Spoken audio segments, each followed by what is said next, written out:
Assalamualaikum warahmatullahi wabarakatuh. Alhamdulillah. Alhamdulillahilladzi hadana lihada wa ma kunna linahtadiya laula an hadanallah.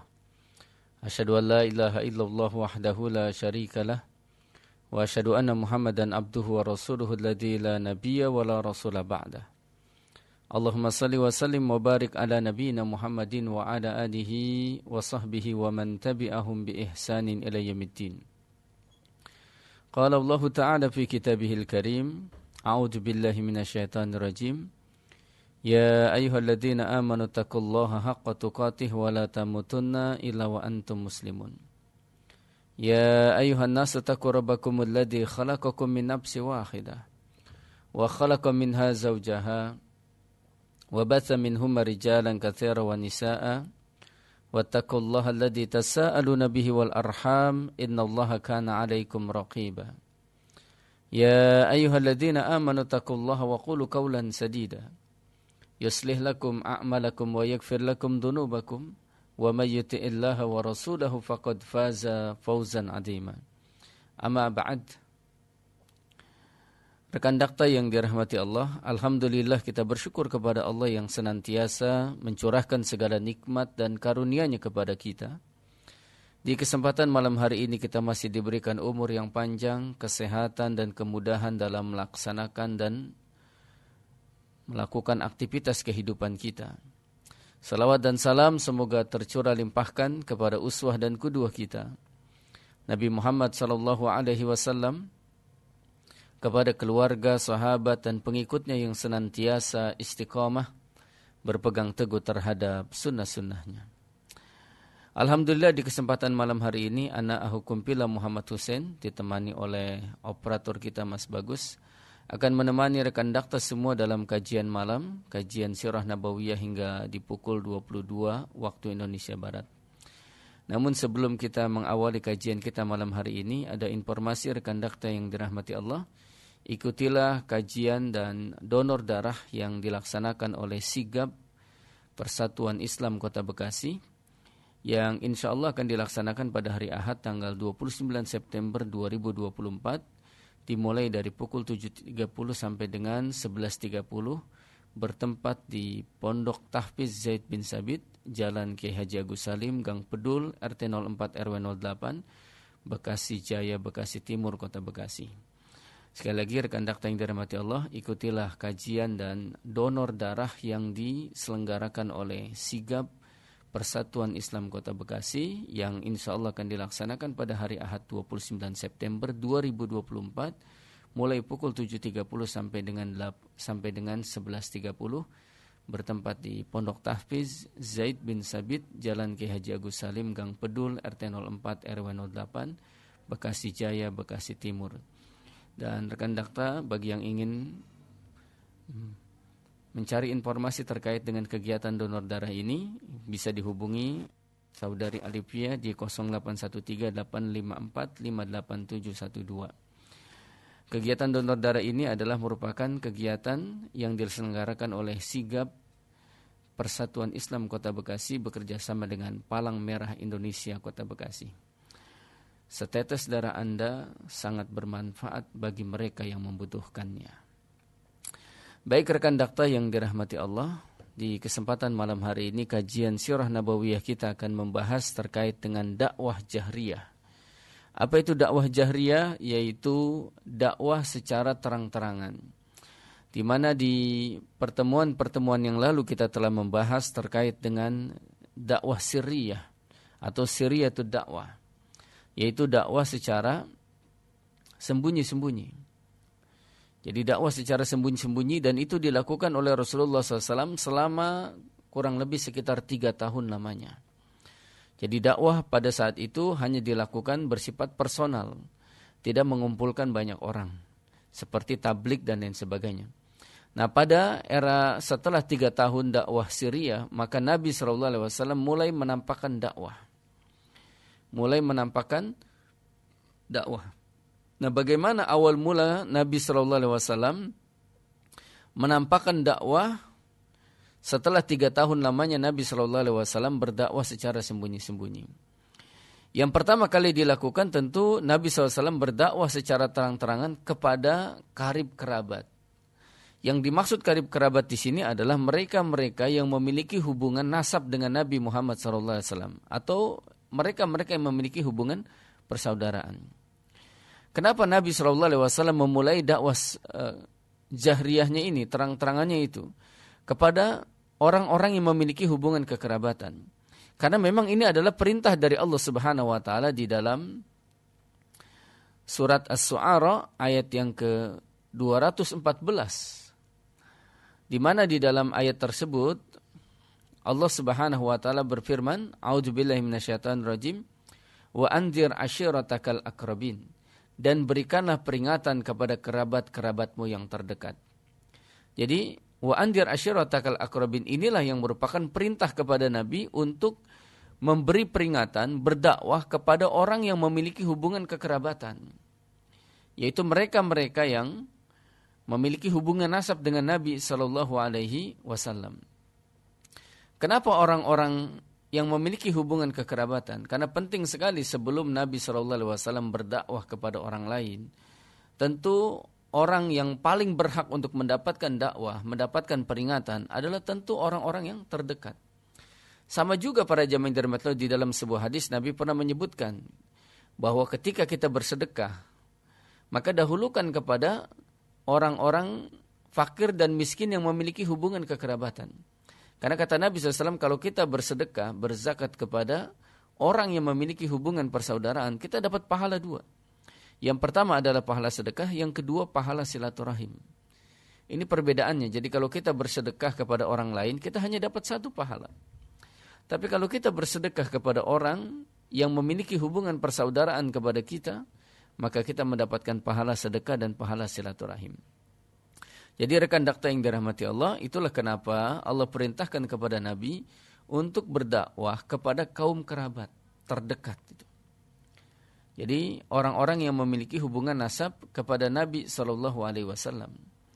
Kalau Nabi di masa-masa Syria itu dakwah, ketika dakwah secara sembunyi-sembunyi, Nabi hanya terfokus kepada keluarga inti, kepada istrinya, kepada anak-anaknya, dan orang yang tinggal di rumahnya. Tapi kalau era dakwah jahriyah ini, Nabi SAW sudah mulai berdakwah kepada mereka-mereka yang tidak tinggal di rumah Nabi, tapi masih memiliki hubungan kekerabatan. Di antaranya adalah pamannya, lalu kemudian bibi, lalu kemudian sepupu, dan lain sebagainya, yang mereka memiliki hubungan kekerabatan. Karena inilah yang dimaksud dalam perintah Allah Subhanahu wa taala di dalam surat Asy-Syu'ara ayat yang ke-214, di mana Nabi diperintahkan untuk berdakwah kepada kaum kerabatnya atau saudara-saudaranya. Dan sebenarnya rekan dakta yang dirahmati Allah, kalau kita baca di dalam surat Asy-Syu'ara ini, sebelum Allah perintahkan Nabi berdakwah kepada kaum kerabat, itu sebenarnya di dalam surat Asy-Syu'ara ini, di awal-awal surat itu Allah Subhanahu wa taala menjelaskan tentang bagaimana tahapan dakwah Nabi Musa itu. Ketika Nabi Musa alaihissalam berdakwah itu, ada tahapan yang ini kemudian menjadi pelajaran penting itu. Ini menjadi pelajaran penting bagi Nabi sallallahu alaihi wasallam, di mana Allah Subhanahu wa taala mengisahkan tentang dakwahnya Nabi Musa. Yang ternyata dakwah Nabi Musa itu mendapatkan perlakuan yang tidak baik, yang tidak bagus. Ada pendustaan di situ, di mana Fir'aun dan juga orang-orang yang mendustakan dakwah Nabi Musa alaihissalam. Kemudian ada tekanan dari orang-orang yang memiliki kekuasaan pada saat itu.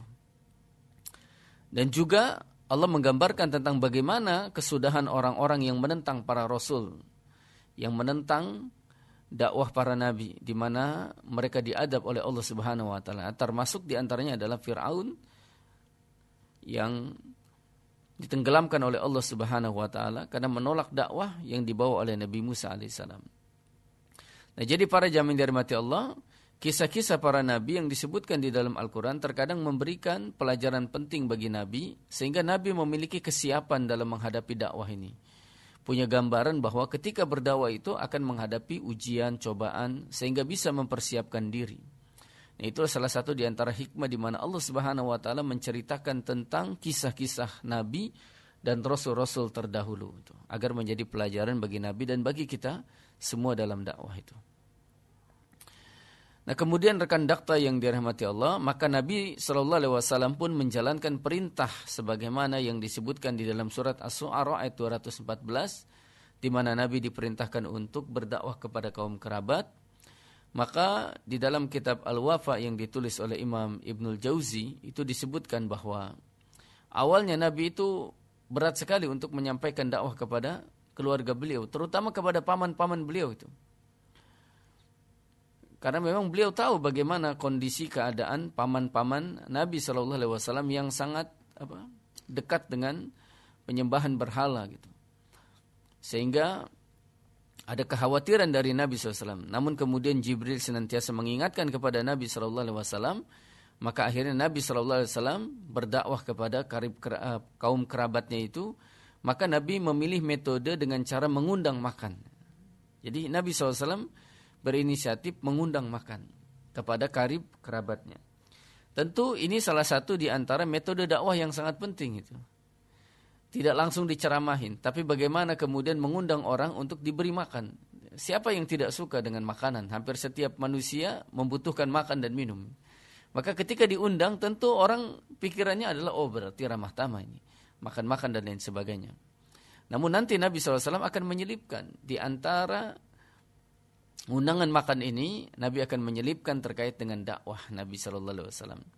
Maka karena Nabi akan mengundang banyak orang, maka Nabi meminta bantuan kepada salah seorang sahabat, yaitu Ali bin Abi Thalib, yang tidak lain adalah merupakan sepupu Nabi dan orang yang tinggal di rumah Nabi SAW.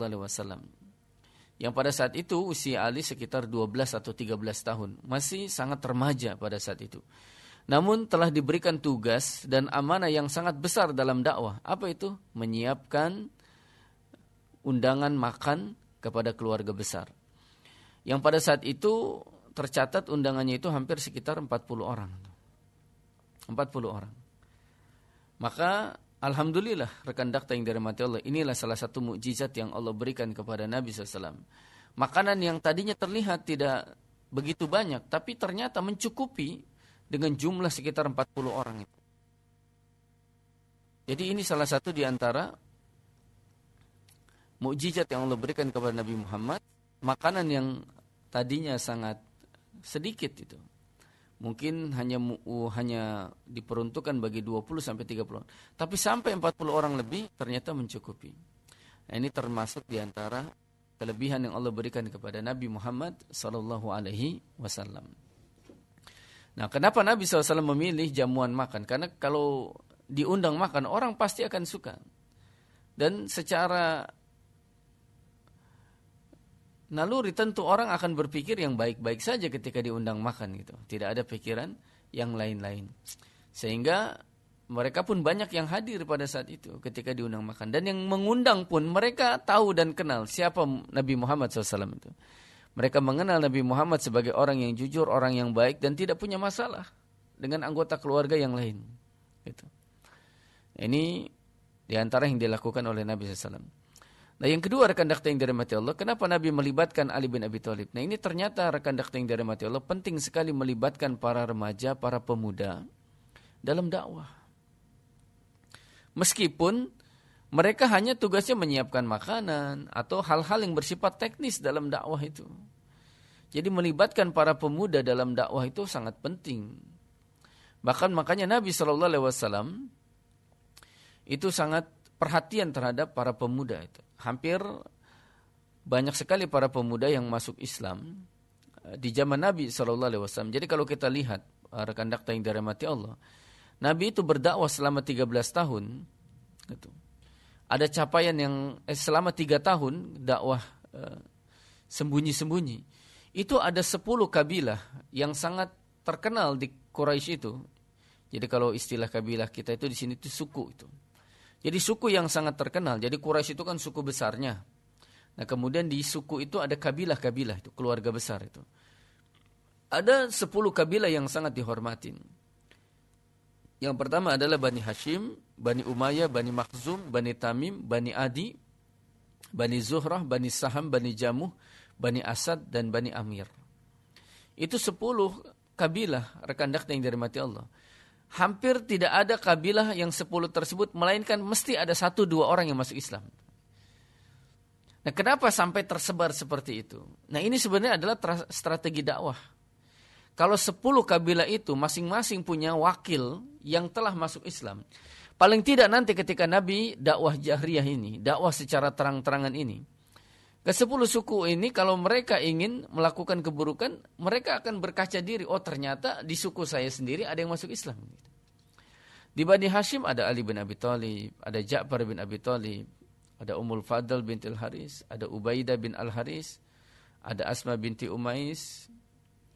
Kemudian dari Bani Umayyah itu ada Utsman bin Affan, ada Khalid bin Sa'id, ada Aminah binti Khalid, Hadib bin Amru, Abdullah bin Jahsi, Abu Ahmad bin Jahsi. Itu Bani Umayyah, termasuk di antara kabilah yang dihormatin. Kemudian dari Bani Makhzum, ada dari Bani Makhzum sahabat yang masuk Islam. Siapa itu? Abu Salamah dari Bani Makhzum, Ayas bin Abi Rabi'ah, Asma istrinya Ayas, lalu kemudian Yasir bin Amir, lalu kemudian Al-Arqam bin Abi Al-Arqam, itu ada termasuk dari Bani Makhzum. Yang keempat dari Bani Tamim, ada Abu Bakar, ada Tolha bin Ubaidillah, ada Amir bin Puhairah, itu termasuk dari Bani Tamim. Dari Bani Adi ada Sa'id bin Zaid, Fatimah binti Khattab, Amir bin Abi Rabi'ah, kemudian Nu'aim bin Abdullah. Hampir ada 10 suku dan semuanya itu ternyata memiliki wakil. Mereka-mereka yang masuk Islam. Dan dari sisi umur rekan dakwah yang dirahmati Allah. Nah, ini kenapa Nabi SAW melibatkan dakwah kepada para pemuda, terutama adalah Ali bin Abi Thalib yang umurnya pada saat itu baru 13 tahun atau sekitar 12 tahun pada saat itu. Kenapa? Karena Ali bin Abi Thalib ini masuk Islamnya saja itu di usia sekitar 8 atau 9 tahun. Jadi di masa awal-awal Islam di dakwah Syria itu, Ali bin Abi Thalib itu masuk Islam di usia sekitar 8 atau 9 tahun. Jubair bin Awam usianya remaja pada saat itu. Tolha bin Ubaidillah pun demikian, usianya masih remaja. Kemudian Al-Arqam bin Abi Al-Arqam seusia SMP sekitar 12 tahun. Sa'ad bin Abi Waqqas usianya mungkin sudah sekitar mencapai 18 sampai dengan 20 tahun. Kemudian Abdullah bin Maz'un di usia 17 tahun. Ja'far bin Abi Thalib di usia 18 tahun. Qudamah bin Maz'un di usia 19 tahun. Mus'ab bin Umair usianya pada saat itu ketika masuk Islam 24 tahun. Miqdad bin Al-Aswad sama, usianya sekitar 24 tahun. Abdullah bin Jahsi 25 tahun. Yang paling tua pada saat itu, rekan dakwah yang dirahmati Allah, yang pertama masuk Islam itu Ubaidah bin Al-Haris. Usianya 50 tahun. Selebihnya termasuk Hamzah bin Abdul Muthalib itu di usia 42 tahun. Abu Bakar As-Siddiq di usia 37 atau 38 tahun. Jadi usia pada saat itu, mereka yang masuk Islam itu adalah usia-usia masih muda. Makanya Nabi SAW sangat perhatian kepada para pemuda. Sehingga melibatkan dakwah kepada para pemuda itu sangat penting. Jangan sampai kemudian mereka dibiarkan berada dalam keburukan. Maka penting sekali berdakwah di kalangan para pemuda atau para remaja itu. Karena Nabi SAW ketika dakwah secara terang-terangan ini, secara jahriyah ini melibatkan Ali bin Abi Thalib yang usianya pada saat itu sekitar usia 12 atau 13 tahun. 13 tahun. Sehingga penting sekali kalau kita pada saat sekarang ini melibatkan para pemuda untuk dilibatkan di dalam berdakwah itu. Nah, kembali kepada pembahasan kita rekan dakwah yang dirahmati Allah, di mana Nabi ketika dakwah jahriyah itu mengundang makan. Sebenarnya undang makan ini 2 kali. Kenapa? Karena undangan makan yang pertama itu gagal. Nabi nggak bisa berdakwah. Kenapa? Karena ternyata ada sebagian saudara atau paman Nabi SAW sudah menaruh curiga. Jadi menaruh curiga terhadap Nabi SAW. Jadi ketika awal mula Nabi SAW mengundang makan, hadirlah Bani Hashim dan Bani Abdul Muthalib pada saat itu. ada paman-paman Nabi, sepupu-sepupu Nabi yang mereka berjumlah sekitar 40 sampai 45 orang. Namun Nabi belum sempat berbicara. Nabi SAW belum sempat berdakwah dan mengajak kerabatnya untuk masuk Islam.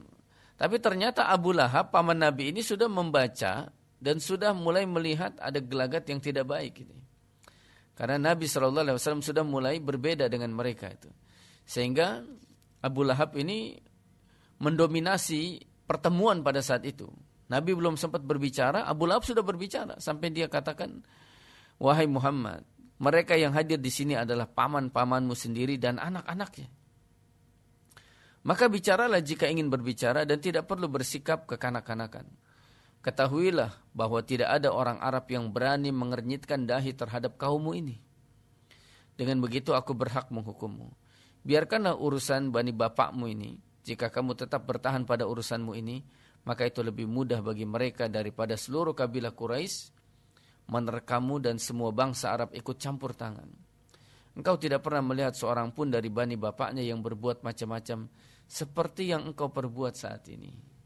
Nah, ternyata Abu Lahab sudah mulai melihat ada perubahan di mana Nabi SAW mengajak orang untuk beribadah, mengajak orang untuk beragama yang ternyata berbeda agamanya dengan apa yang mereka anut selama ini, menjadi penyembah berhala. Sehingga ketika Abu Lahab ini berkata, Nabi SAW hanya terdiam saja. Nabi tidak berbicara. Nabi tidak ingin mencari keributan pada saat itu. Membiarkan Abu Lahab berbicara sepuasnya. Nah, pembicaraan Abu Lahab ini diabadikan di dalam Sirah Ibnu Hisham. Nah, akhirnya pada pertemuan pertama itu rekan dakta yang dirahmati Allah, Nabi nggak sempat berdakwah. Nabi tidak sempat mengajak mereka kepada Islam dan menjelaskan tentang bagaimana kemuliaan dan kesempurnaan Islam.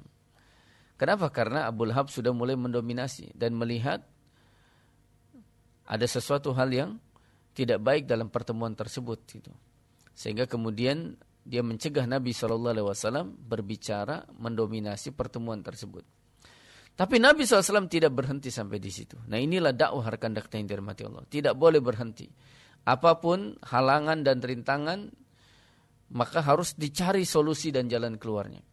Akhirnya setelah beberapa waktu berlalu, Nabi ngundang lagi.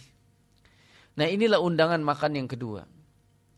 Undangan yang makan yang kedua, setelah mereka beramah tamah, mulailah Nabi bisa berbicara. Maka dalam pertemuan itu Nabi SAW menyebutkan Alhamdulillah ahmaduhu wa asta'inuhu wa aumana bihi wa atawakkala alaihi wa asyhadu an la ilaha illallah wahdahu la syarikalah. Tsumma qala innar ra'id la yakdzibu ahlahu wallahu alladzi la ilaha illa huwa inni rasulullahi ilaikum khasatan wa ila nasi ahmatan. Wallahi la tamutunna kama tanamun wa la tab'asunna kama tastayqizun wa la tahasabna bima ta'malun wa innahal jannah abadan awin nari abadan. Nabi SAW bersabda, segala puji bagi Allah dan aku memujinya, memohon pertolongan, percaya dan tawakal hanya kepadanya. Aku bersaksi bahwa tiada ilah, tiada Tuhan yang berhak disembah dan tidak ada sekutu kecuali Allah dan tidak ada sekutu baginya. Kemudian beliau berkata, Inna ra'id la yakdzibu ahlahu. Sesungguhnya seorang pemandu itu tidak akan mendustakan keluarganya. Demi Allah yang tiada Tuhan selain dia, sesungguhnya aku adalah utusan Allah kepada kalian secara khusus dan kepada manusia secara umum. Demi Allah, kalian benar-benar akan mati, layaknya sedang tidur nyenyak dan akan dibangkitkan lagi layaknya bangun dari tidur. Kalian benar-benar akan dihisab terhadap apa yang kalian perbuat. Lalu di sana ada surga yang abadi dan neraka yang abadi pula. Jadi dalam pertemuan itu Nabi SAW ingin meyakinkan kepada saudara-saudaranya bahwa Nabi itu adalah Rasul, utusan Allah. Dan ngajak mereka kepada kebaikan bukan kepada keburukan. Dan Nabi juga mengingatkan bahwa kita semua akan dimatikan dan dibangkitkan. Kenapa? Karena di antara keyakinan orang-orang kafir Quraisy pada saat itu bahwa mereka itu kalau udah mati ya mati saja, tidak ada istilah kemudian dibangkitkan. Nggak ada istilah kemudian dihisab dan lain sebagainya. Maka rekan dakta yang dirahmati Allah, perkataan Nabi ini luar biasa, mengandung hikmah yang sangat luar biasa. Makanya Nabi itu memiliki jawami'ul kalim, yaitu perkataan yang sedikit namun syarat dengan makna yang sangat mendalam itu. Kalau kita perhatikan perkataan Nabi dalam dalam pertemuan itu, Nabi pertama kali yang beliau ucapkan adalah kalimat pujian kepada Allah. Tahmid. Alhamdulillahi ahmaduhu wa asta'inuhu wa aumana bihi wa atawakkala alaihi wa asyhadu an la ilaha illallah wahdahu la syarikalah. Segala puji bagi Allah. Aku memujinya dan aku memohon pertolongan kepadanya dan aku beriman kepadanya dan bertawakal kepadanya. Ini adalah salah satu kalimat yang mengajak mereka bahwa tidak ada yang patut dipuji, tidak ada yang patut kita mohon pertolongan, tidak ada yang patut kita beriman kecuali hanya kepada Allah. Dan tidak ada yang kita menyandarkan diri bertawakal kecuali kepada Allah. Bahkan Nabi menyebutkan asyhadu an la ilaha illallah wahdahu la syarikalah. Aku bersaksi bahwa tiada Tuhan yang berhak disembah selain Allah, yang Maha Esa dan tidak ada sekutu baginya. La syarikalah, menegaskan. Karena selama ini orang-orang kafir Quraisy pun meyakini Allah sebagai Tuhan. Tapi mereka menyekutukan Allah, beribadah juga kepada Tuhan-Tuhan yang lain, berhala dan lain sebagainya. Makanya ditegaskan, la ilaha illallah wahdahu la syarikalah. Tidak ada Tuhan yang berhak disembah kecuali Allah yang Maha Esa dan tidak ada sekutu baginya. Nah, kalimat ini rekan dakta yang dirahmati Allah, kalau kita lihat, ini adalah kalimat yang menunjukkan keimanan kepada Allah yang Maha Esa. Yang kedua, Nabi menyebutkan ini Rasulullahi ilaikum khasatan wa ila nasi ahmatan. Sesungguhnya aku adalah utusan Allah kepada kalian secara khusus dan kepada manusia secara umum. Artinya apa? Nabi mengajak kepada karib kerabatnya untuk mengimani, yaitu mengimani Nabi Muhammad sebagai Rasul, sebagai utusan Allah. Jadi kalimat ini Rasulullahi ilaikum khasatan wa ila nasi ahmatan. Sesungguhnya aku adalah utusan Allah bagi kalian secara khusus dan bagi manusia secara umum, itu adalah ajakan untuk beriman kepada Rasul Nabi Muhammad SAW. Rasulullah Muhammad SAW sebagai utusan Allah.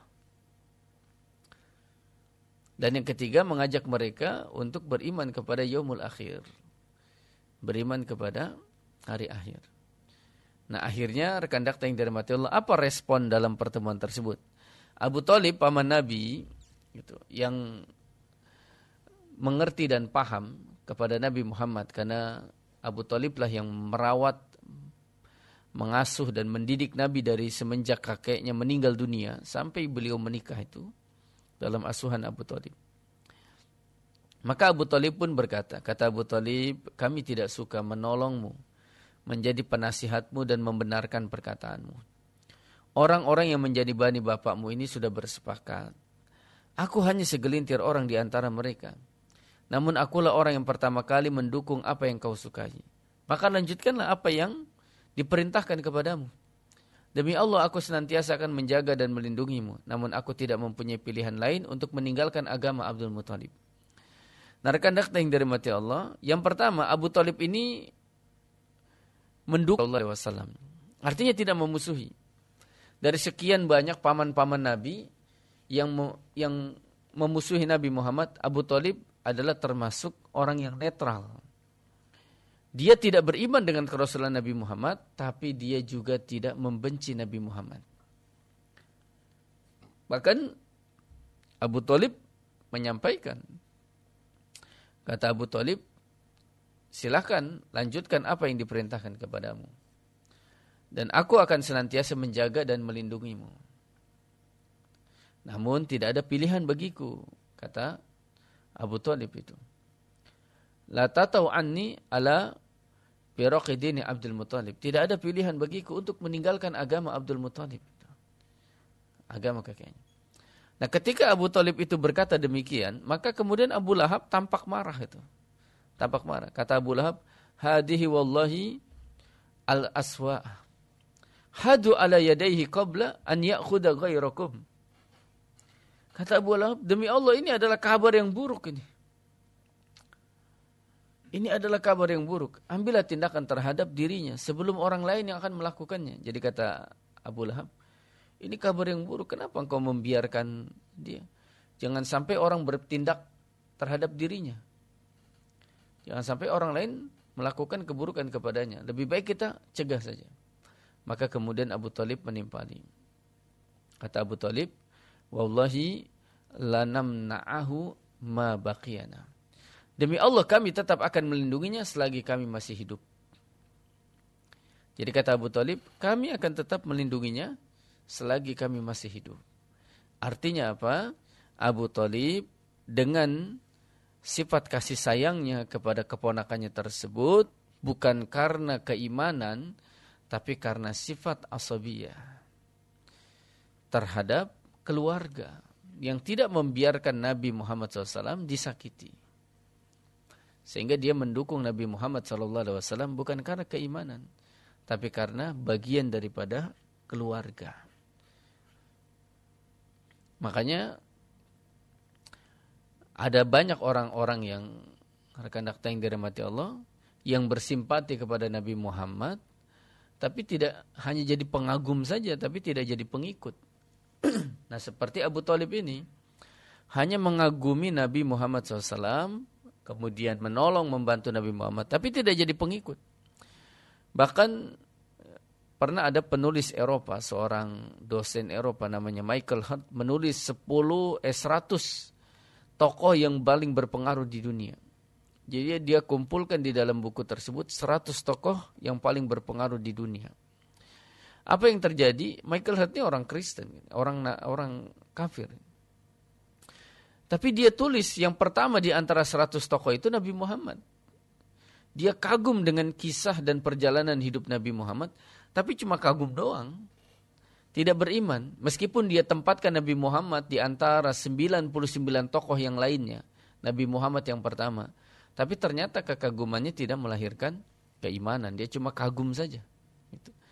Nah orang-orang seperti ini banyak, termasuk diantaranya adalah Abu Thalib, yang hanya kagum terhadap Nabi Muhammad, tapi tidak menjadi pengikut Nabi Muhammad SAW. Nah dalam riwayat yang lain, rekan dakta yang dirahmati Allah, bagaimana dakwah Nabi Muhammad kepada kaum kerabat itu disebutkan dalam Sahih Bukhari dan Sahih Muslim. Ada sebuah hadis dari Abu Hurairah radhiyallahu an, qama Rasulullah sallallahu alaihi wasallam khina anzala alaihi wa anzir ashiratakal akrabin. Faqala ya ma'syara Quraisy istarawu anfusakum minallahi ta'ala la ugni ankum minallahi syai'an. Ya bani Abdul Muttalib la agni ankum minallahi syai'an. Ya Abbas bin Abdul Muttalib la agni anka minallahi syai'an. Ya Safiyya ammah Rasulillah sallallahu alaihi wasallam la agni anki minallahi syai'an. Ya Fatimah binti Muhammad salini ma syi'ti min mali la agni anki minallahi syai'an. Kata Abu Hurairah radhiyallahu an, Rasulullah SAW itu ketika turun surat wa anjir ashiratakal akrabin, dan berilah peringatan kepada keluarga-keluargamu terdekat, beliau berkata, ya ma'syarul Quraisy, wahai orang-orang Quraisy, selamatkanlah diri kalian dari adab Allah. Sedikit pun aku tidak dapat menyelamatkan kalian dari adab Allah. Wahai Bani Abdul Muttalib, aku tidak dapat menyelamatkan kalian dari adab Allah. Wahai Abbas bin Abdul Muttalib, aku tidak dapat menyelamatkanmu dari siksa Allah. Wahai Safiyya bibi Rasulullah, aku tidak dapat menyelamatkanmu dari siksaan Allah. Wahai Fatimah binti Muhammad, mintalah apa yang kau inginkan dari hartaku, aku tidak dapat menyelamatkanmu dari siksa Allah. Artinya Nabi SAW menyebutkan saudara-saudaranya, kabilah-kabilahnya dan karib kerabatnya untuk menyelamatkan diri dengan cara beriman. Karena kalau mereka tidak beriman, Nabi SAW tidak bisa menyelamatkan mereka. Nah setelah Nabi SAW berdakwah kepada karib kerabatnya, orang yang memiliki hubungan persaudaraan, mulailah kemudian kerabatnya mulai mengerti dan paham. Oh ternyata ada ajaran yang diajarkan, ada ajaran baru yang diajarkan oleh Nabi Muhammad. Mulailah ada pro dan kontra di antara keluarga itu. Ada di antara mereka yang kemudian nanti beriman, ada yang kemudian nanti mereka memusuhi Nabi Muhammad, atau ada di antara mereka yang kemudian masuk Islam belakangan itu. Jadi berbagai macam karakter keluarga Nabi SAW, ada di antara mereka yang kemudian menyambut dakwah Nabi Muhammad SAW, seperti Ali bin Abi Thalib, Ja'far bin Abi Thalib. Itu ketika awal mula dakwah itu mereka masuk Islam. Ada paman-paman Nabi yang menunda, itu mereka masuk Islamnya belakangan. Tidak pada saat ketika Nabi memulai dakwah itu. Di antaranya adalah Hamzah bin Abdul Muthalib, kemudian nanti Abbas bin Abdul Muthalib itu. Ada di antara keluarganya yang tidak masuk Islam, tapi tidak memusuhi seperti Abu Thalib. Tapi ada di antara keluarga Nabi yang tidak masuk Islam dan memusuhi dakwah Nabi. Nah, itu dipelopori oleh Abu Lahab. Jadi sikap keluarga atau kerabat Nabi itu berbeda-beda. Ada mereka yang mendukung kemudian masuk Islam. Ada di antara mereka yang bertawakuf, berdiam diri, namun pada akhirnya nanti masuk Islam. Ada di antara mereka yang tidak masuk Islam tapi tidak membenci Nabi Muhammad SAW. Ada di antara mereka yang tidak masuk Islam dan memusuhi Nabi Muhammad SAW. Dan inilah Abu Lahab yang mempelopori dari keluarga Nabi SAW itu, yang membenci terhadap dakwah Nabi SAW. Nah, rekan dakta yang dirahmati Allah, setelah Nabi SAW memperingatkan keluarganya, Nabi nggak berhenti. Jadi Nabi SAW berdakwah itu tidak pernah berhenti. Beliau SAW melanjutkan dakwah kepada siapa? Kepada orang lain. Jadi setelah Nabi SAW berdakwah kepada keluarganya, dalam undangan makan tadi, sampai 2 kali Nabi mengundang makan keluarganya untuk bisa menyampaikan pesan-pesan dakwah ini. Gitu. Setelah Nabi sudah menyampaikan, masalah mereka beriman atau tidak, itu Nabi serahkan urusannya kepada Allah. Karena memang itulah hakikat dakwah, rekan dakta yang dirahmati Allah. Bahwa Allah perintahkan kita untuk berdakwah. Allah tidak perintahkan kita untuk merubah hati seseorang. Kenapa? Karena kita nggak bisa merubah hati seseorang. Tapi kita bisa berdakwah, menawarkan orang untuk masuk Islam, berbuat kebaikan, mencegah kemaksiatan. Jadi yang bisa membolak-balikan hati seseorang itu Allah. Yang bisa memberikan hidayah itu adalah Allah. Tugas kita hanyalah mengajak mereka kepada kebaikan dan mendoakan. Jadi boleh mendoakan orang kafir agar dapat hidayah. Yang enggak boleh itu adalah mendoakan orang kafir agar dapat ampunan Allah. Enggak boleh. Mendoakan keselamatan, keberkahan, rahmat, tidak boleh kepada orang kafir. Tapi kalau kita mendoakan orang kafir dapat hidayah, maka itu termasuk hal yang dibolehkan. Nah, maka rekan dakta yang dirahmati Allah, Nabi SAW setelah berdakwah kepada keluarganya, maka Nabi berdakwah kepada masyarakat umum. Lalu apa yang dilakukan oleh Nabi SAW untuk berdakwah kepada masyarakat umum? Tentu Nabi mengumpulkan. Nah, di mana Nabi mengumpulkan orang banyak untuk kemudian manusia berkumpul dan Nabi bisa menyampaikan dakwah itu secara tablik. Kalau istilah sekarang itu tablik akbar. Nah, rekan dakta yang dirahmati Allah, kita akan membahas bagaimana Nabi berdakwah kepada masyarakat umum secara terang-terangan untuk pertama kalinya. Tentunya setelah pesan-pesan berikut ini. Kembali di 107 FM Radio Dakta. Rekan dakta yang dirahmati Allah, kita lanjutkan kembali kajian kita terkait dengan dakwah jahriyah atau dakwah secara terang-terangan yang dilakukan oleh Nabi SAW setelah Nabi berdakwah secara terang-terangan kepada karib kerabatnya, lalu kemudian beliau pun berdakwah secara terang-terangan kepada seluruh manusia. Dan sebagaimana yang disebutkan oleh Imam Ibnu Hisham dalam sirahnya, ketika Nabi SAW berdakwah kepada halayak ramai, maka Nabi SAW naik ke atas Bukit Sofa, lalu mengundang seluruh kabilah dan bangsa Arab itu. Sampai Nabi SAW memanggil seluruh kabilah untuk berkumpul di Bukit Sofa. Nah, kenapa di Bukit Sofa? Karena di Bukit Sofa itu Nabi bisa berdiri di atas bukit, lalu kemudian orang-orang bisa melihat Nabi dengan jelas. Sehingga akhirnya kemudian ketika mereka diundang gitu, wahai seluruh manusia berkumpullah kalian. Sampai kemudian akhirnya berkumpul. Sampai kalau ada orang atau pimpinan kabilah yang tidak bisa datang, dia kirim orang. Karena mereka penasaran kenapa Muhammad ini mengumpulkan orang di Bukit Sofa itu. Karena mereka tahu dan kenal Nabi Muhammad itu adalah orang yang tidak pernah berdusta. Orang yang tidak pernah berbohong. Sehingga apa yang diucapkan oleh Nabi itu membuat mereka penasaran. Gitu. Akhirnya setelah masyarakat Arab pada saat itu berkumpul di Bukit Sofa itu, maka Nabi SAW bersabda, Ya Bani Abdul Muttalib, Ya Bani Fihr, Ya Bani, ara'aitum law akhbartukum anna khailan bisafhi hadal jabal turidu an tughira alaikum saddaqtumuni. Kata Nabi SAW, wahai Bani Abdul Muttalib, wahai Bani Fihr, wahai Bani yang lainnya, apakah kalian percaya jika aku memberitahukan kepada kalian bahwa ada sepasukan kuda yang keluar dari balik bukit sana ini untuk menyerang kalian? Jadi Nabi tanya, apakah kalian percaya kalau aku katakan ada sepasukan kuda yang hendak menyerang kota Mekah ini? Mereka menjawab ya. Kenapa mereka percaya? Karena mereka dapati Nabi Muhammad nggak pernah berdusta. Maka beliau kemudian bersabda, kata Nabi SAW, fa inni nadiru lakum baina yaday adabi syadid. Sesungguhnya aku adalah seorang pemberi peringatan bagi kalian terhadap adab Allah yang sangat pedih. Lalu Nabi SAW mengajak mereka untuk beribadah hanya kepada Allah dan menjauhi berhala-berhala itu.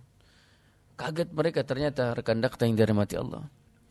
Kalau ternyata Nabi SAW mengajak mereka kepada satu agama, kepada satu keyakinan yang sangat bertentangan dengan apa yang selama ini mereka yakini. Terjadilah kegaduhan pada saat itu. Sehingga kemudian berdirilah seorang laki-laki yang sangat dikenal sama Nabi SAW. Laki-laki itu adalah Abu Lahab. Sampai kemudian dia bilang, Tabban laka ya Muhammad, alihada jama'tana. Celakalah engkau wahai Muhammad. Apakah karena ini engkau mengumpulkan kami? Sambil nunjuk-nunjuk Nabi SAW, dia mencaci maki Nabi SAW yang mulia. Abu Lahab mencaci maki Nabi SAW. Dan Nabi hanya terdiam. Lalu kemudian Allah Subhanahu Wa Taala tidak akan membiarkan hambanya yang mulia ini, nabinya yang mulia ini, dicaci maki di hadapan banyak orang. Maka kemudian Allah menurunkan salah satu surat yang berisi tentang Abu Lahab, yaitu surat Al-Masad atau surat Al-Lahab. Di mana dalam ayat itu Allah Subhanahu wa taala berfirman, A'udzubillahi minasyaitonirrajim. Bismillahirrahmanirrahim. Tabbat yada abi lahabi wa tab. Ma aghna anhu maluhu wa ma kasab.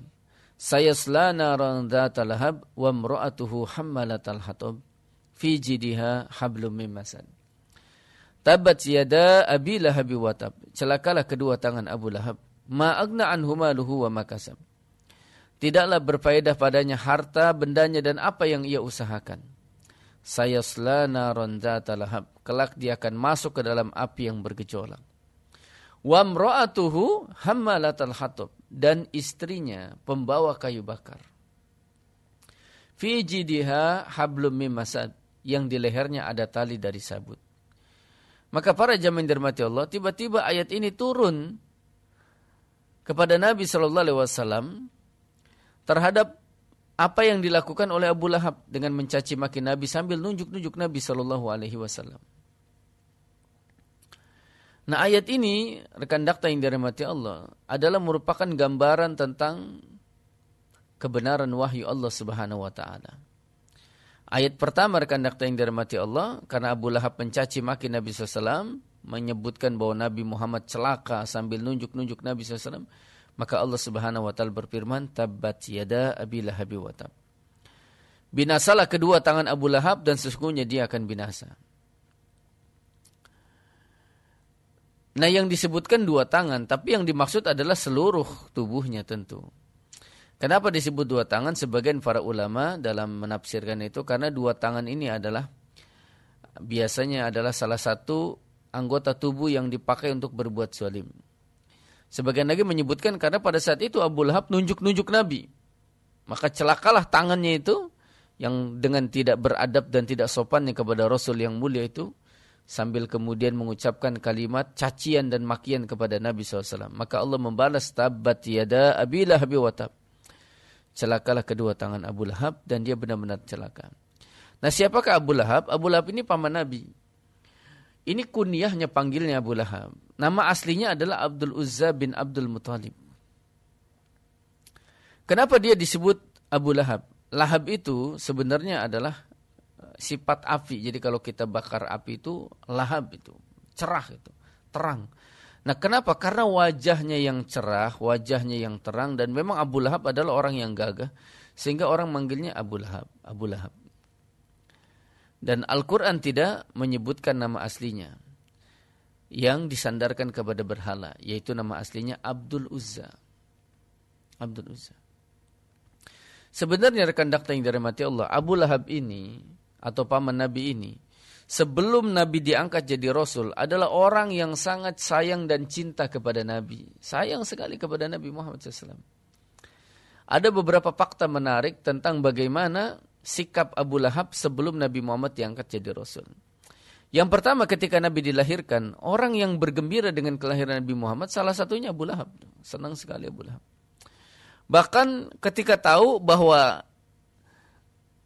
budaknya itu menyusukan Nabi Muhammad SAW. Jadi ketika Nabi dilahirkan, Aminah itu belum keluar susunya. Maka disusukanlah oleh budaknya Abu Lahab, namanya Suwaibah. Senang sekali Abu Lahab itu. Budaknya itu menyusukan Nabi. Makanya ibu susu Nabi itu ada dua. Ada Suwaibah dan Halimatus Sa'diyah. Nah, orang yang pertama menyusui Nabi itu adalah Suwaibah. Siapakah Suwaibah? Budaknya Abu Lahab. Kemudian ketika Nabi menikah dengan Khadijah itu, Abu Lahab termasuk yang bilang kepada Nabi, "Wahai Muhammad, jangan kau jauh-jauh, tinggallah dekat rumah kami." Makanya rumah Nabi dengan rumah Abu Lahab itu berdekatan. Tidak terlalu jauh. Makanya ketika nanti Nabi Muhammad jadi Rasul, itu Abu Lahab dan istrinya mengganggu Nabi SAW. Jadi tetangga yang paling buruk itu. Rumahnya berdekatan tapi paling buruk dan paling jahat terhadap Nabi SAW. Dan yang ketiga, rekan dakta Allah, fakta yang menarik adalah bahwa Abu Lahab ini sayang sekali dengan Nabi Muhammad sebelum diangkat jadi Rasul. Apa buktinya? Buktinya dua putra Abu Lahab itu dinikahkan dengan dua putri Nabi. Ruqayyah dan Ummu Kulsum itu menikah dengan dua putra Abu Lahab, yaitu Utbah dan Utaibah. Utbah dan Utaibah itu bin Abi Lahab itu menikah dengan Ruqayyah dan Ummu Kulsum. Kenapa sampai ada pernikahan? Karena Abu Lahab itu tidak ingin kehilangan hubungan persaudaraan dengan Nabi Muhammad. Meskipun pada hakikatnya mereka itu sudah punya hubungan nasab. Tapi Abu Lahab ingin ada hubungan perbesanan. Itu dilakukan sebelum Nabi Muhammad diangkat jadi Rasul. Tapi ketika Nabi Muhammad diangkat jadi Rasul, wah, mereka Abu Lahab ini dan keluarganya termasuk orang yang paling benci terhadap Nabi Muhammad SAW. Termasuk orang yang benci terhadap Nabi Muhammad SAW. Jadi ternyata kecintaannya itu berbalik menjadi benci terhadap Nabi setelah Nabi Muhammad diangkat jadi Rasul. Bahkan pada zaman dirahmati Allah, Abu Lahab ini kan punya keutamaan itu. Dia termasuk orang kaya. Kalau kita tahu bagaimana sepak terjang Abu Lahab ketika nanti kaum muslimin diboikot hampir sekitar 3 tahun. Gak bisa beli makanan, gak bisa beli barang-barang karena diboikot oleh orang-orang kafir Quraisy.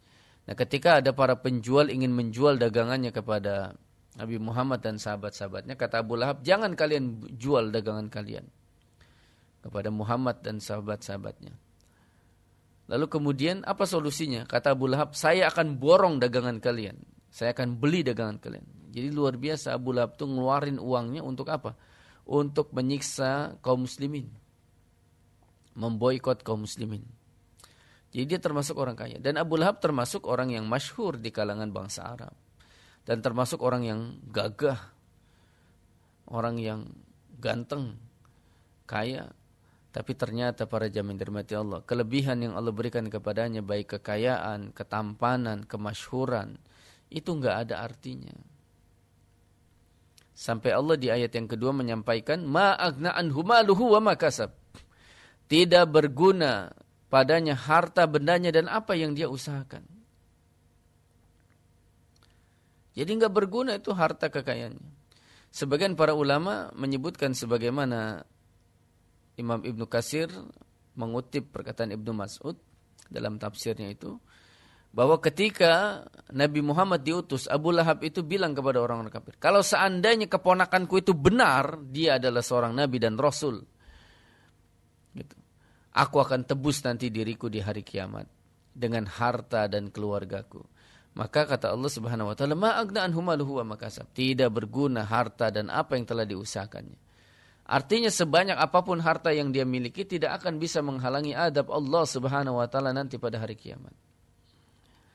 Bahkan Allah menegaskan di ayat yang ketiga, sayasla naron dzata lahab. Kelak ia akan masuk ke dalam api yang bergejolak. Artinya apa? Orang yang masih hidup tapi udah diponis masuk neraka. Nah, inilah kebenaran Al-Qur'an. Coba seandainya kalau kemudian Abu Lahab ingin menipu, dia pura-pura masuk Islam. Oh, ternyata bohong nih Al-Quran. Ternyata Abu Lahab misalkan masuk Islam. Ternyata sampai dengan akhir hayatnya Abu Lahab nggak masuk Islam. Artinya apa? Calon penghuni neraka. Gitu. Orang yang masih hidup, tapi ternyata sudah diponis masuk neraka. Artinya dia mati dalam kekafiran. Maka rekan dakta yang dirahmati Allah, inilah Abu Lahab yang mana dia masih hidup, ternyata Allah Subhanahu wa taala telah memponis dia masuk neraka. Dan ternyata bukan hanya Abu Lahab, istrinya pun termasuk orang yang sangat keras permusuhannya terhadap Nabi Muhammad. Sampai digambarkan di ayat yang keempat, wa mra'atuhu hammalatal hatab. Dan istrinya pembawa kayu bakar. Istrinya Abu Lahab ini namanya adalah, nama aslinya Arwa binti Harb. Orang nyebutnya Ummu Jamil. Nama aslinya adalah Arwa binti Harb. Saudari dari seorang pemimpin Quraisy, Abu Sufyan. Abu Sufyan bin Harb. Nah, punya saudari namanya Arwa binti Harb, menikah dengan Abu Lahab. Makanya Abu Lahab itu benar-benar punya kelebihan. Istrinya bangsawan, dianya juga adalah termasuk orang yang kaya, terpandang, nasabnya juga adalah nasab yang baik gitu. Jadi istrinya ini, atau yang disebut dengan Ummu Jamil ini, hammalatal hatab, pembawa kayu bakar. Para ulama menafsirkan bahwa yang dimaksud pembawa kayu bakar adalah pembawa fitnah, suka memfitnah. Sebagian lagi ulama menyebutkan bahwa kerjaan Ummu Jamil ini kadang suka naruh kayu berduri di tempat lewatnya Nabi SAW, depan rumah Nabi itu. Jadi dia membuat jebakan atau hal-hal yang bisa menyakiti Nabi SAW. Ini kerjaannya Ummu Jamil. Fi jidiha hablum min masad. Yang di lehernya ada tali dari sabut. Nanti di hari kiamat, Ummu Jamil ini akan disiksa dengan cara dikalungkan api yang sangat panas. Sebagian para ulama, sebagaimana dikutip dalam beberapa kitab tafsir itu, karena Ummu Jamil ini pernah menyumbangkan kalungnya itu untuk menghalangi dakwah Nabi Muhammad SAW. Jadi dia punya kalung bagus yang kemudian dia berikan untuk sebagai modal menghalangi dakwah Nabi Muhammad SAW. Jadi berinfak di jalan syaitan. Maka pantaslah kalau kemudian kalung yang dia infakkan itu akan menjadi api neraka nanti pada hari kiamat. Dan Ummu Jamil ini ketika tahu dia disebut-sebut di dalam surat Al-Lahab ini, marahnya luar biasa itu. Ketika turun surat Al-Lahab ini, dia disebut-sebut wa mra'atu hammalatal hatab, terkait dengan istri Abu Lahab itu. Marah-marah Ummu Jamil. Dia keliling Mekah nyari Nabi Muhammad SAW. Pada saat itu Nabi Muhammad sedang bersama dengan Abu Bakar As-Siddiq di dekat Masjidil Haram, di dekat Ka'bah, lagi ngobrol. Ummu Jamil marah-marah sambil bawa batu. Ketemu sama Abu Bakar, pas sekali. Pada saat itu Abu Bakar sedang bersama dengan Nabi Muhammad. Ummu Jamil bilang kepada Abu Bakar, Abu Bakar, mana itu temanmu? Muhammad. Katanya dia nyebut-nyebut namaku. Kalau ketemu orang yang aku akan sumpel mulutnya dengan batu besar ini. Kaget Abu Bakar, khawatir Abu Bakar itu. Karena tepat di samping Abu Bakar itu ada Nabi SAW. Tapi herannya Abu Bakar, kenapa dia nanya ada Nabi? Padahal Nabi di depan dia. Sampai setelah dia ngomong marah-marah, dibiarkan saja sama Abu Bakar sampai dia pergi. Ketika pergi, Abu Bakar tanya kepada Nabi, "Ya Rasulullah, apakah engkau melihat Ummu Jamil?" "Ya, melihat. Tapi dia tidak melihatku. Allah menutupi pandangannya." Ini salah satu mukjizat yang Allah berikan kepada Nabi Muhammad. Ummu Jamil, orang yang ingin berbuat buruk kepada Nabi Muhammad SAW, ternyata tidak dapat melihat Nabi yang jaraknya sangat dekat dengannya itu. Jadi Allah lindungi Rasulnya yang mulia dari kejahatan seorang wanita. Sehingga dia tidak bisa melihat. Nah, jadi rekan dakta yang dirahmati Allah, surat Al-Hab ini adalah surat yang turun kepada Abu Lahab. Nah, Abu Lahab ini rekan dakta yang dirahmati Allah tidak seperti pemimpin Quraisy yang lain yang mati dalam perang Badar itu. Abu Jahal mati dalam perang Badar, Uqbah bin Abi Mu'id mati dalam perang Badar, dan beberapa pemimpin mati dalam perang Badar. Nah, Abu Lahab ini tidak mati dalam perang Badar karena dia tidak ikut dalam perang Badar itu. Tidak ikut. Kalau dia ikut mungkin termasuk di antara orang yang mati dalam perang Badar tersebut. Nah, kemudian rekan dakta yang dirahmati Allah, turunnya surat Al-Lahab itu tidak berhenti sampai di situ. Itu ternyata berefek terhadap putri Nabi. Putri Nabi. Jadi Abu Lahab dan Ummu Jamil ini sangat geram terhadap Nabi, apalagi setelah diturunkannya surat Al-Lahab itu. Maka kemudian Abu Lahab dan istrinya itu memerintahkan kepada dua putranya, Utbah dan Utaibah itu, untuk menceraikan dua putri Nabi, Ruqayyah dan Ummu Kulsum. Utbah itu menikah dengan Ruqayyah, Utaibah menikah dengan Ummu Kulsum. Akhirnya dalam satu hari itu putri Nabi itu jadi janda, diceraikan. Bahkan salah satu putra Nabi, putra Abu Lahab itu, menantu Nabi, Utaibah itu, sampai mencaci maki Nabi SAW, mencaci maki Nabi dengan cacian yang tidak pantas dilakukan oleh seseorang kepada mertuanya itu. Jadi ternyata persis seperti bapaknya, kebenciannya terhadap Nabi Utaibah, sampai meludahi Nabi, sampai Nabi berdoa, "Ya Allah, Allahumma salit alaihi kalban min kilabika." Ya Allah, kuasakanlah atasnya, kuasakanlah anjing atasnya terhadap anjing-anjing yang kau ciptakan. Apa maksudnya Allahumma salit alaihi kalban min kilabika? Ya Allah, kuasakanlah kepadanya anjing di antara anjing-anjing ciptaanmu. Apa maksudnya ini? Ternyata suatu ketika Utaibah ini sedang pergi berdagang bersama kafilah. Di tengah perjalanan ada binatang buas. Orang-orang kemudian berlindung, dan ternyata binatang buas itu hanya menerkam Utaibah bin Abi Lahab. Jadi ternyata itulah doa Nabi, Allahumma salit alaihi kalban min kilabika. Ya Allah, kuasakanlah anjingmu di antara anjing-anjing ciptaanmu itu. Jadi Allah ciptakan binatang buas untuk menerkam Utaibah bin Abi Lahab. Makanya Utaibah itu mati dalam kondisi yang sangat mengenaskan. Kenapa? Karena penghinaannya terhadap Nabi Muhammad SAW. Nah, akhirnya rekan dakta yang dirahmati Allah, putri Nabi Ruqayyah dan Ummu Kulsum itu akhirnya jadi janda. Nah, nanti Ruqayyah itu akan dinikahi oleh Utsman bin Affan. Bahkan sampai nanti ketika hijrah ke Habasyah, Ruqayyah itu dibawa bersama dengan Utsman itu. Tapi tidak selang berapa lama kemudian Ruqayyah meninggal dunia. Nah, ketika Ruqayyah meninggal dunia, Ummu Kulsum belum menikah. Akhirnya Utsman menikah lagi dengan Ummu Kulsum. Gitu. Jadi makanya kenapa Utsman bin Affan diberi gelar Dzun-Nurain, orang yang memiliki dua cahaya. Karena satu-satunya sahabat yang pernah menikahi dua putri Nabi itu Utsman. Pertama menikahi Ruqayyah, yang kedua menikahi Ummu Kulsum setelah Ruqayyah meninggal dunia. Makanya diberi gelar Dzun-Nurain. Gitu. Jadi ini termasuk di antara keutamaan Utsman bin Affan karena pernah menikahi dua putri Nabi yaitu Ruqayyah dan Ummu Kulsum. Tentu bukan dalam waktu yang bersamaan karena hukumnya haram apabila seseorang menikahi dua saudari sekaligus. Tapi kalau kemudian pertama menikahi kakaknya kemudian wafat meninggal lalu kemudian menikahi adiknya itu termasuk hal yang dibolehkan. Nah, ini yang dilakukan oleh Utsman ketika menikahi Ruqayyah lalu kemudian Ruqayyah meninggal dunia. Maka beliau menikah dengan putri Nabi yang selanjutnya itu Ummu Kulsum. Namun kemudian juga Ummu Kulsum nanti meninggal dunia. Jadi seluruh putri Nabi itu wafat sebelum Nabi meninggal kecuali Fatimah. Satu-satunya putri Nabi yang masih hidup ketika Nabi wafat itu Fatimah.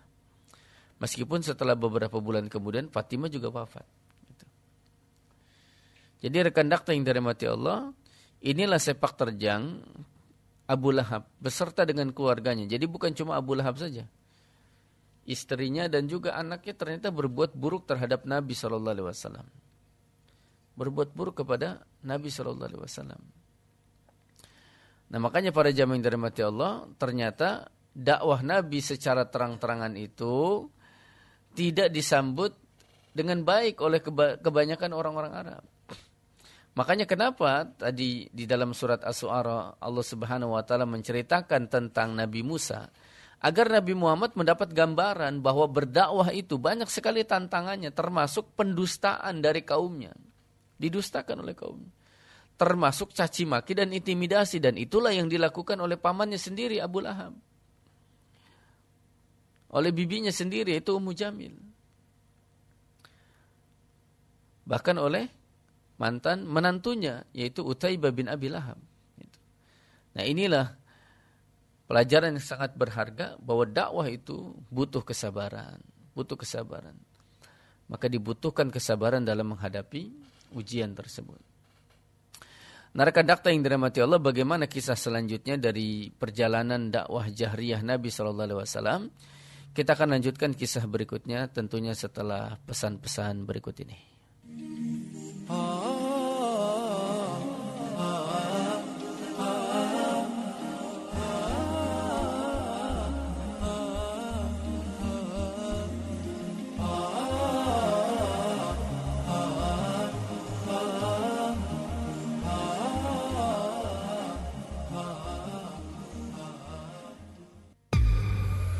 Kecepatan dan akurasi berita saat ini menjadi penting agar informasi yang disampaikan ke masyarakat sesuai dengan realita yang ada.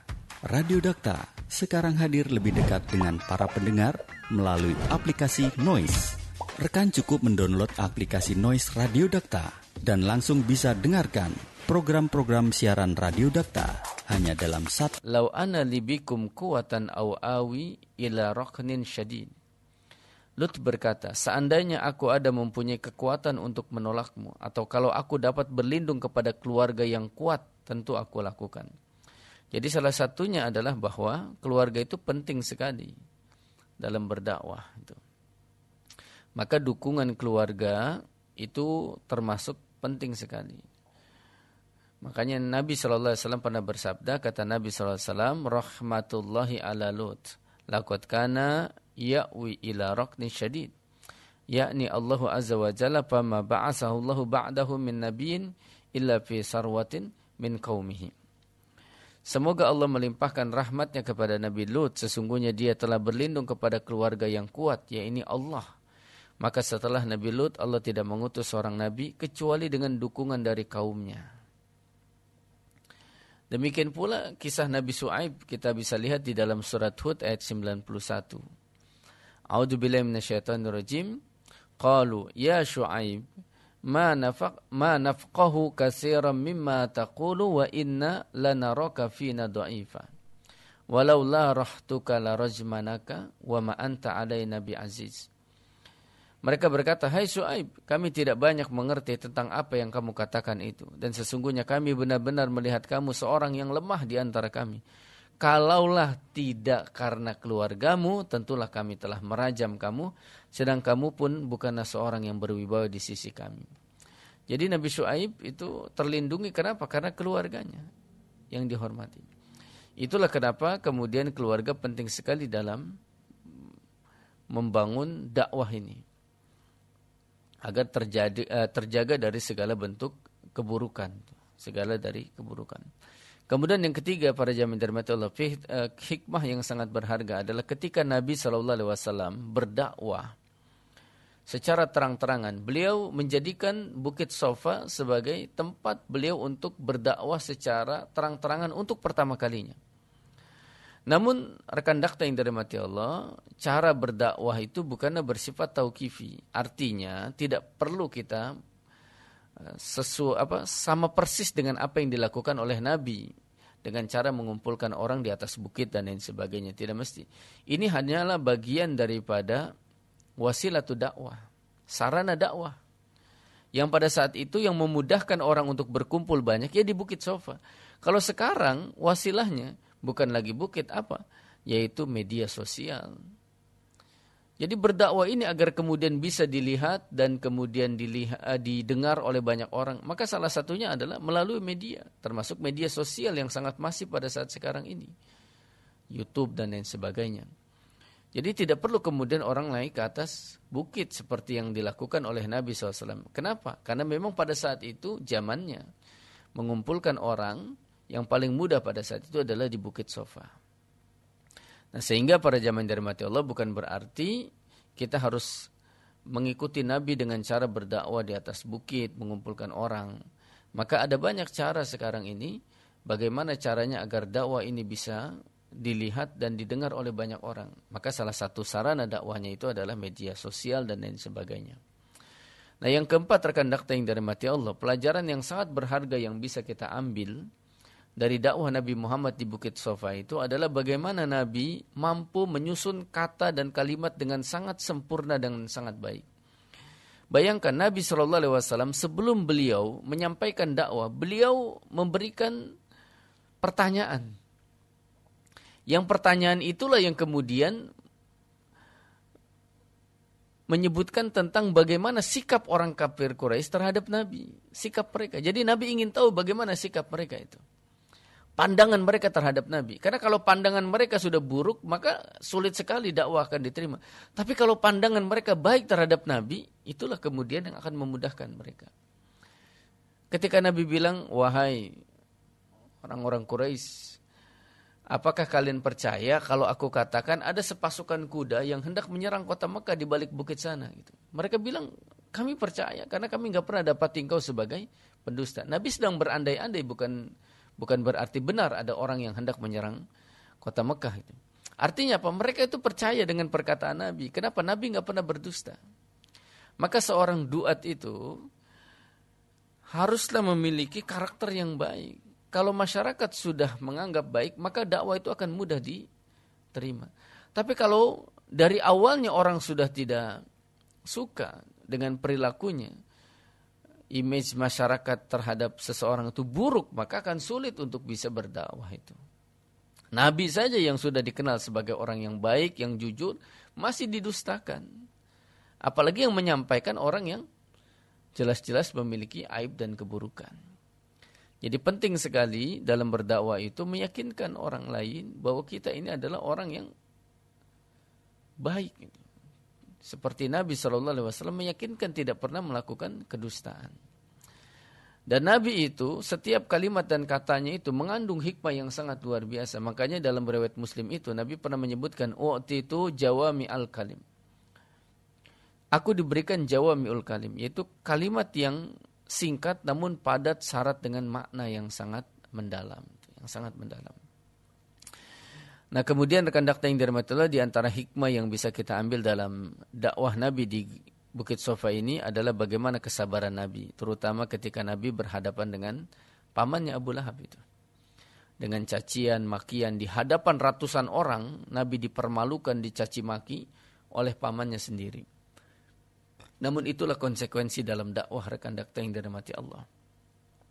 Bahwa ketika seseorang menyampaikan kebenaran dan kemudian dia mendapatkan perlakuan yang buruk, maka dituntut keistiqomahan.